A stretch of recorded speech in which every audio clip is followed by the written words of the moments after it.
राज्यभरात सगळीकडे बर्ड फ्लूचा शिरकाव झाल्यामुळे पोल्ट्री व्यावसायिकांच्या चिंतेत वाढ झाली आहे। त्यामुळे पशु विभागाकडूनही हाय अलर्ट देण्यात आलाय। बर्ड फ्लू हा आजार प्रामुख्याने प्राण्यांमध्ये दिसून येतो, मात्र बर्ड फ्लू झालेल्या प्राण्यांचे मांस खाल्ल्यामुळे आरोग्याला हानी पोहोचण्याची शक्यता असते।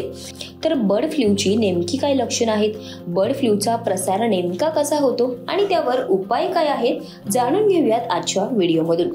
तर सर्वात आधी बर्ड फ्लूची लक्षणे कोणती आहेत पाहूयात। सतत खोकला आणि ताप येणं, डोकेदुखी, सतत नाक वाहणं, तसंच पचनाच्या तक्रारी, यामध्ये उलट्या, मळमळ आणि जंत होणं, घशामध्ये सूज येणं, श्वास घेण्यासही त्रास होणं, डोळे दुखणं, जास्त थकवा जाणवणं ही या प्रकारची लक्षणे तुम्हाला सुरुवातीला जाणवतात। तर बर्ड फ्लूचा प्रसार कसा होतो तेही पाहूयात। बर्ड फ्लूचा प्रसार किंवा संसर्ग प्रामुख्याने कोंबड्या, टर्की मोर किंवा इतर पक्ष्यांमुळे होतो।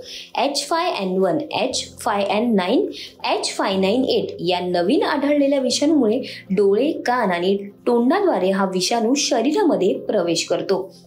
तर बर्ड फ्लू होऊ नये यासाठी आपण काय केलं पाहिजे तेही पाहूयात। बर्ड फ्लू होऊ नये म्हणून तुम्ही पक्ष्यांपासून आणि त्यांच्या विष्ठेपासून किंवा पिसांशी संपर्क करणं टाळा। जंगली तसेच पाळीव पक्ष्यांपासूनही नेहमी दूर राहा। बर्ड फ्लूची लक्षणे तुम्हालाही आढळल्यास तातडीने डॉक्टरांचा सल्ला अवश्य घ्या। तसंच कच्चं चिकन किंवा कच्ची अंडी देखील खाऊ नका। आजारी दिसणाऱ्या आणि सुस्त पडलेल्या पक्ष्यांच्या संपर्कात अजिबात येऊ नका। पूर्णपणे शिजलेलं मांस आणि कच्चं मांस हे कधीच एकत्र ठेवू नका। संक्रमित व्यक्तीच्या संपर्कात राहणं टाळा। बर्ड फ्लूचा H5N1 हा विषाणू पक्ष्यांपासून माणसांपर्यंतही पोहोचू शकतोय। जगात पहिल्यांदा अशी केस चीनमध्ये आढळली होती। 1997 मध्ये हाँगकाँग मधील एका पोल्ट्री फार्मवर काम करणाऱ्या व्यक्तीला बर्ड फ्लू झाला होता। तो सतत पक्ष्यांच्या संपर्कात आल्यामुळे हा विषाणू त्याच्यापर्यंत पोहोचला। हा विषाणू अत्यंत घातक आहे। एकदा संसर्ग झाला तर मृत्यूदर 60% पर्यंत जाऊ शकतो। त्यामुळे याबाबत सतर्क राहणंही तितकंच गरजेचं आहे।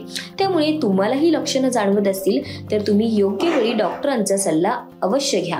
तुम्हाला ही माहिती कशी वाटली हे कमेंट करून नक्की कळवा आणि अशाच नवनवीन व्हिडिओसाठी ओन्ली मानिनी या YouTube चॅनेलला जरूर सबस्क्राईब करा।